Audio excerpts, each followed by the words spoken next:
Hello, I'm using emotionally focused therapy. From an EFT perspective, I understand Rosario and Jose's problem as a negative interaction cycle, not as one partner being the problem. Rosario looks to pursue Jose for closeness when she feels alone, disconnected, or unsure if he still loves her. However, her desire for closeness comes out as criticism and nagging. Jose hears Rosario's nagging as failure on his part or rejection from her, especially because of his history with a verbally abusive father who told him he would never succeed. When Jose feels criticized or ashamed, he shuts down, withdraws, or leaves the house entirely. This then confirms Rosario's fear that she is alone and unloved, which leads to her to pursue him even harder, so that the cycle becomes Rosario feels alone and reaches through criticism, Jose feels like a failure and withdraws, and then Rosario feels even more abandoned. The goal of this session is to help Rosario and Jose begin identifying the cycle and understand who it keeps them, or understand how it keeps them disconnected. I want to help them start seeing the cycle as the enemy rather than seeing each other as the enemy. The two EFT interventions I plan to use are cycle tracking and identification and evocative responding. With cycle tracking and identification, I will help them slow down the pattern and name what happens between them. With evocative responding, I will help each partner explore the softer emotions underneath their reactions, such as loneliness, fear, shame, and the need for reassurance. The purpose of this session is to help Rosario and Jose better understand their negative cycle and begin moving toward more emotional safety and connection. Okay. Hello. So guys, how's it going for you guys? Not great. Not great? Yeah, Okay. not great. So it just sounds like there's a lot of tension between us right now. Talk to me about that. Yeah. Well, I mean, what's finally bringing us here is we argue quite a lot, but honestly, most of our arguments are one-sided, and I do take fault for that. I often am kind of starting the arguments, trying to like keep them going. Why would you try to keep them going? Okay. We can focus on Rosario first. Well, so he just leaves. Like we try to have conversations. The conversation turns into an argument, and instead of like trying to work it out, trying to talk to me, whatever, he just leaves. And so what I mean by like keep it going is like he leaves, and I'll still try to like be in contact with him to try to figure out like how are we going to resolve this. Okay. But he just kind of shuts it down, has no response. So you recognize that you're keeping it going. You want it to keep going because you want him to stay. You want to keep him there in front of you. Yeah. Wow. Okay. And Jose, can you tell me your experience of what it's like to have an argument with your partner? Well, it kind of feels. It feels like it feels right now. It's like I tried to ask, like, why she tries to keep it going, and you shut me down. You feel shut down. Tell me more. Well, there's just so much going on. Like we're 50 years old. We should have had this figured out a long time ago. Such as something that I think about is like we're just too old to be doing this. Too old to be doing.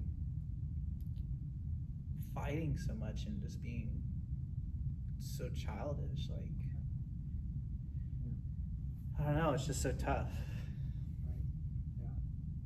It's tough to look at someone you used to have maybe a stronger connection with, to not be so present or loving, or what would you say?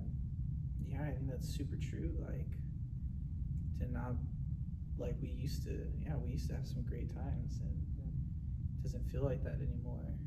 Okay. So that, I mean, at one point it sounds like you guys were living a better life, or you guys really connected at one point, but now it's not so much. Yeah, I thought they were great times when we just had the kids and, you know, going to sports and just being a team. Like, we just took care of the kids really well, and I was running the business, and it was just, in my opinion, it was just a great time in life. And wow. Yeah. ever since they've been gone, like, I don't know, we just lost the spark to keep it together. The spark, like this passion, where did it go? It was once there. And, you know, it sounds like, I mean, you're very successful. I mean, you've had a great career. You and your partner both have great careers, and you're here now. You've raised children together. Rosario, what is it like to hear your husband reflect on your relationship and talking about it now? I mean, I would agree with that, you know, things were better when the kids were around.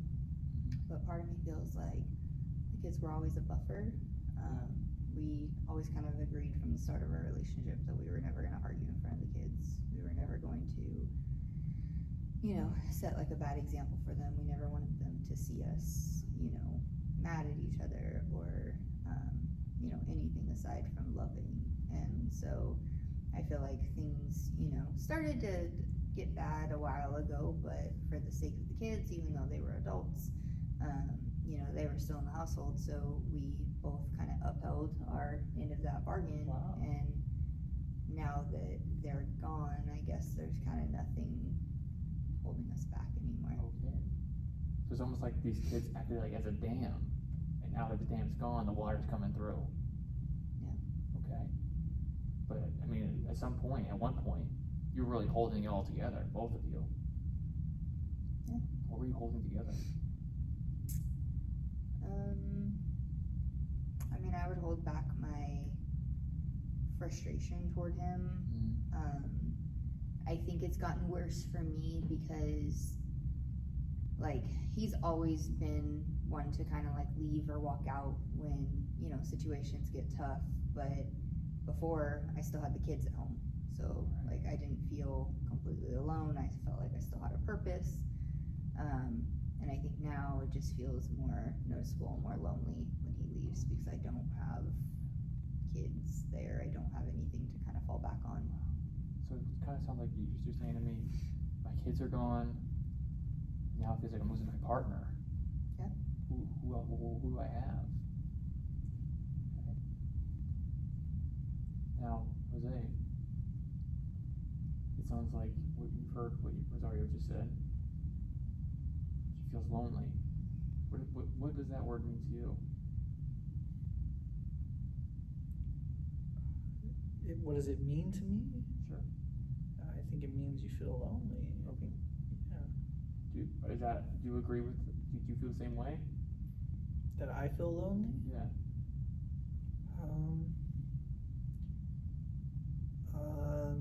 Not necessarily. I think, you know, between work and when we're not arguing, I feel like we have each other. Right. Okay. All right. So let's kind of talk about a situation in isolation. When you guys are having an argument, maybe it's escalating. What's going on in your mind? What are you thinking? I mean, I'm kind of, even when she was describing with the kids leaving and how it's a buffer, like I was just replaying an argument that we had, you know, like a couple days ago of,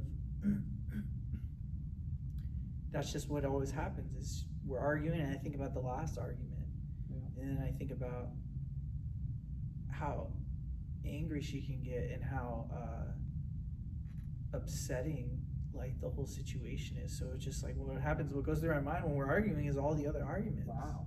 And I'm just lost. Yeah. I'm just completely, and that's where I know it's like I feel like I'm gonna lose control and just I don't even know. I don't know. Yeah. So your mind's just being bombarded by all the past times you guys argued, and almost like I'm being overstimulated. It's just too much going on. I'm overwhelmed. I gotta get out. Does that sound right? Yeah, and I even think of just memories of her crying, and that throws me off too. Tell me more. Well, in some of our arguments, it's hard for me to see her cry like that, and so that's when we're arguing and she's angry, I just know that's gonna happen. That like I feel like that's what's gonna happen. She's gonna turn off the anger and just start weeping, and it's too hard for me. What would it mean to you that you are a person that makes her cry? Could you say that again? What would it mean to you that you are the reason that she cries? It hurts me. It hurts me so much. I don't want to be that person, which is why I leave. I just know if that just starts happening, I can't be there. I can't handle it. It's painful. Very painful, yeah. Yeah, but what you don't understand is whether you're there or not, I cry. So my emotions don't go away just because you leave. So how is that fair to me? So let's ask you the same question then. When you're during the argument, or maybe right before the argument, or whatever, what's going on in your mind? What are you thinking? What are your thoughts? I'm just thinking I want my husband to pay attention to me. Yeah. I want him to notice me. And honestly, like, the reason that I end up yelling or, saying things that are kind of out of pocket that I don't mean is because I get no response from him. Like, I mean, the anger, the tears, the anything in between, Right. There's no response there. Yeah, so your attempt to get him to respond, you're kind of saying, here I am, you're yelling, whatever, you're crying, you're showing him all these emotions, you're trying to, raise some type of affect out of him that shows him that he's listening or that he feels what you're feeling, but nothing happens. Yeah, I mean, he just walks out. He just leaves. Just walks out. And he'll leave for 2-3 days at a time, and I don't hear from him. I'll try to call him. So what's your initial thought when he gets in that car and he drives away? What are you thinking? He doesn't care. I'm sorry, I'm so sorry. He doesn't care. He doesn't care. What does it mean that he doesn't care? What if that were true? Then there would be no point to continue this relationship. Well, he doesn't love me. He must not love me. Yeah. Yeah. Doesn't care. Doesn't love me. Okay. Now, Jose, you just heard from your partner that your behavior makes her think, makes her believe that you must not love her. But you told me that what I'm doing is because I gotta go. It's just too overwhelming for the battle going on. So, is she right? Well, not that I don't love her. I just know that once I'm gone and it's like I don't even go far. I usually just go to my buddy's house and I just crash there for a little while, and I know, or at least in the past, what used to work was like, yeah, she wouldn't call me for a couple hours, but then when she'd call, I'd know like, okay, it's settling down like a little bit, and it's just I've had to make it, like she'll leave a voicemail that she's still angry and going at it, that I feel like everything's gonna fall apart. Like if I go to work like that, and I'll try, but usually I'll just call in like an assistant, try to take over some things. But if I go in and we're still in that place, like I'm gonna make some mistakes, and we're gonna we could lose the business. And I've just tried my best to just, all right, let me just give her space. Yeah. And so Well, it's not that I don't love her, it's just that this has worked. But with the kids not being there, like we never really did that when the kids were there, because like she said earlier, it's like we just said we would be different in front of them, and we really didn't have that a lot in college either. It was just like so nice when we first met, and so I'm just seeing now that it's not helpful for me to be around, or it doesn't feel like it's helpful. Well, here's some common themes. You both are really expressing something that I feel like I'm losing something. I'm losing each other, of course, but I lost my kids. I might lose the business. I don't want to lose the business. And I want to feel loved, but I don't feel loved right now. So, that being said, when you talk about not wanting things to fall apart, what would that mean if they did? Well, if, let's say, we can't get it together over the weekend, right? And Tuesday or Wednesday comes around and the assistant's not there, and I have to go in and I lose the business, or I make some bad deals, like I can't provide for her anymore. Yeah. Like she gave up her college career to be a housewife, and that would, if I lose the business, like I would be a failure to her. And that's what my dad used to say when I was a kid, was like, you're just going to be a failure, like you're never going to be good enough. And so to lose that's what it would, if I lost the business, if I lost her, that's what losing everything would mean. I'd be a failure. I'd have to go live in my buddy's garage. Like I can't just crash there now, but I can't imagine living there. That would, I don't even want to think about that. First, thank you for sharing that. That's incredible. Incredibly deep. You share a really touching moment there about, feeling down. You're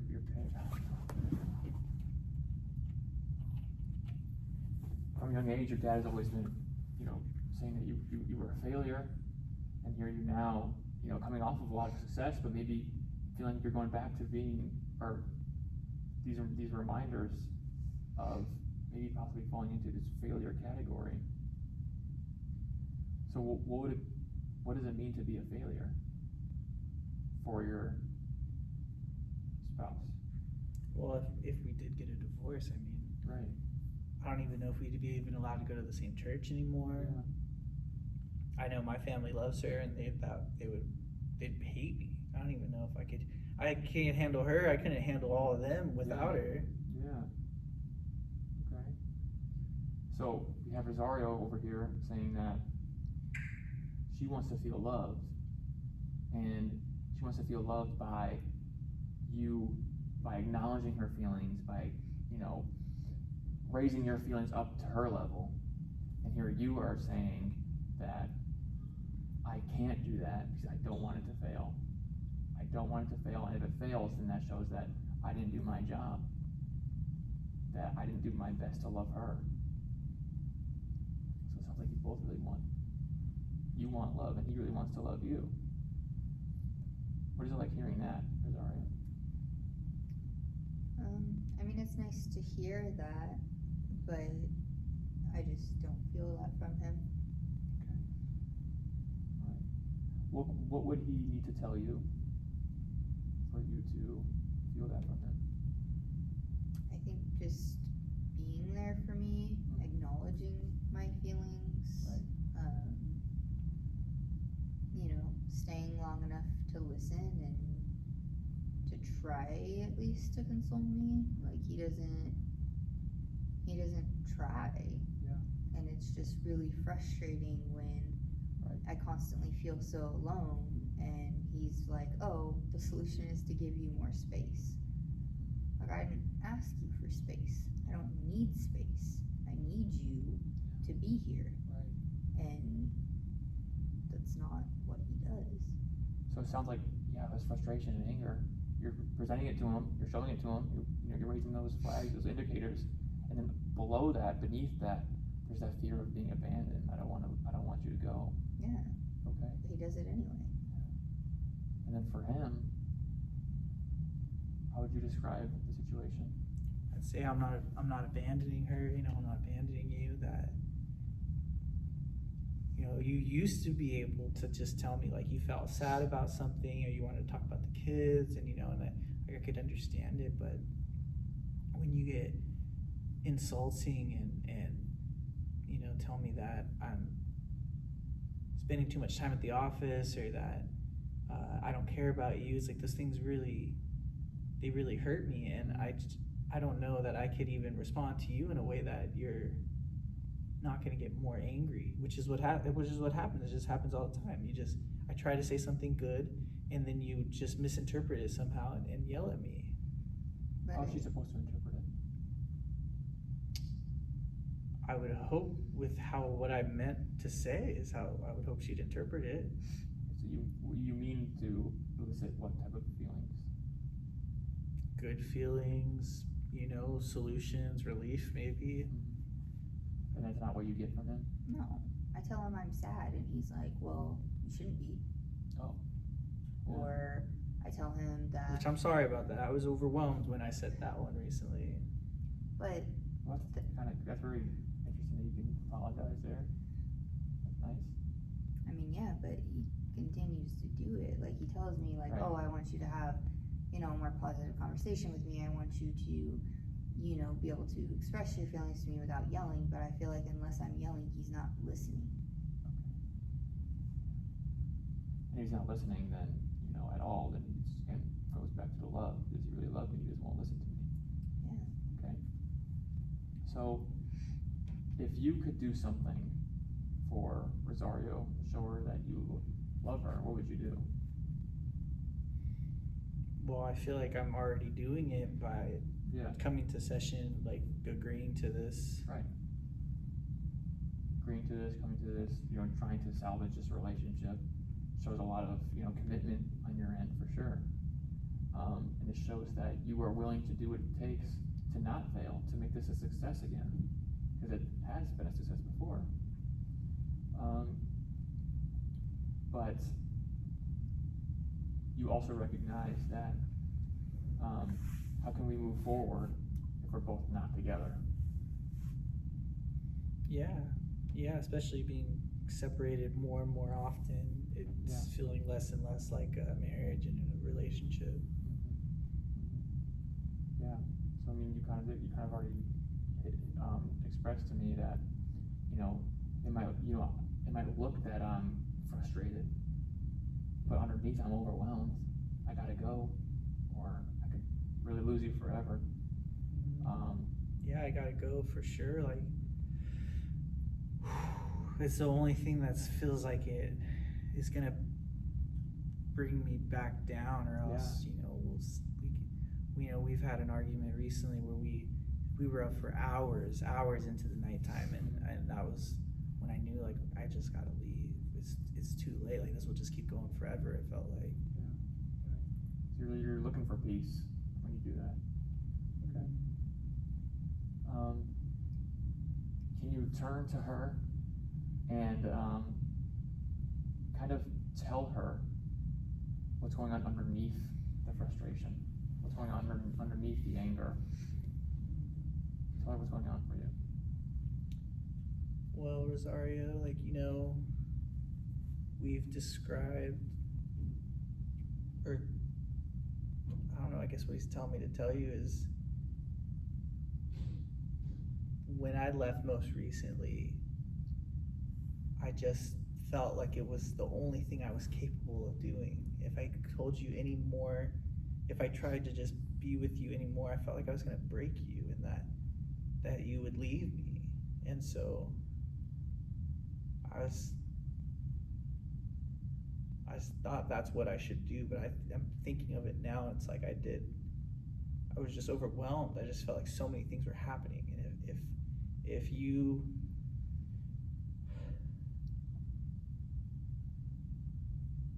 I had said something like, stop being sad, like, I thought that you would get angry and then start breaking down, and then you would say, like, that's it, I'm leaving you. And that was like what was going through my head, was you crying and saying that you're going to leave me. And even though you were saying stuff like that already, it was too much for me to take. And so that's what it feels like. It just feels like I'm so overwhelmed with so much stuff, and not just you. Like, it's also work is very difficult now that we do have that new assistant. Like, that dude makes a lot of money, and now I'm like realizing I have to make more money for that guy to like make the amount of money he does. And like, even missing the kids, like I miss them, and it's hard for me to explain all these things while, like, you know, being able to maintain the rest of the family stuff we got to do. And Yeah, but even in all that, I don't understand why you don't miss me. Why you're okay just leaving me. Why?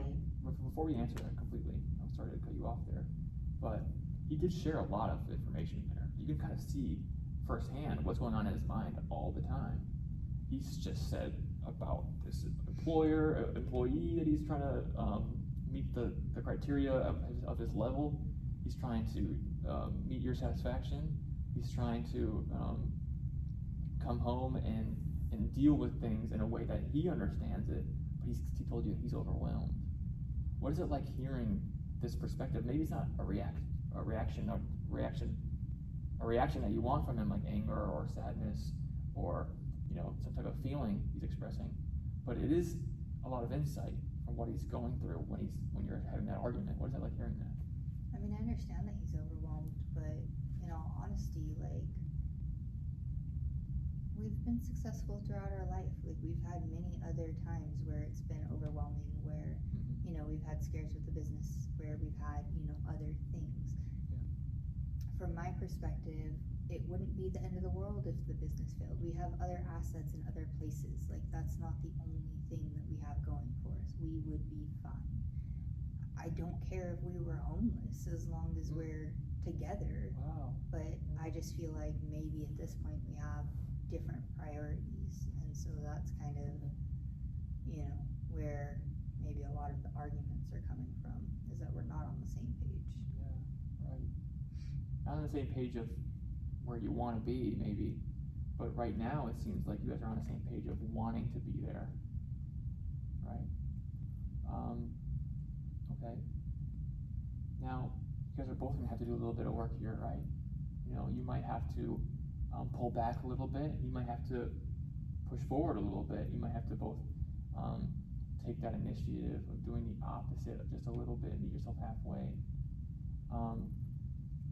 What sounds scary about putting yourself out there for Rosario? well, what sounds scary is kind of trusting whether or not she means that when she says, like, she doesn't care if we were to be homeless together. I know she'd said things in the past to get a reaction out of me, and, like, you know, she's not angry right now. Yeah. But there's just something to that. I've just not ever heard her say that. Right. So guard's still up a little bit. I don't know yet. Might, you know, just test the waters out and see what happens. Okay, we can work on that together. Now, from your perspective, what would it be like to allow a little bit more space in the room for Jose to fill, to meet you halfway, instead of taking the space? I mean, him asking me for space or him telling me that he needs space would be fine. I'm not trying to overwhelm him or to continue arguments or, you know, to make him feel badly, but when he just walks out of a room and I have no idea when I'm going to see him again, Right. or no idea when, you know, if he's coming back. I mean, what if he left and got in a car accident and died? Yeah, you wouldn't know. Like, he doesn't express anything to me in words. He literally just leaves. Right. We have no contact. He doesn't call me, and then he just comes back home when he feels like it. So there's this part of you that wants him to fill this space, that wants him to, like, I want to make this this step backward so you can fill it for me. But I'm also afraid that you won't. What if this space just stays empty? You're just gone forever. And that's true. I've never thought about, like, getting into an accident or something when I leave. And yeah, I don't mean to make you feel like I'm gonna be gone forever. I have not really thought about, like, in my mind we're married. Like, we'll work through it. I know I haven't felt like it recently, but I'm sorry to make you feel that way. I didn't mean to think that I could go get in an accident because I drive really safe.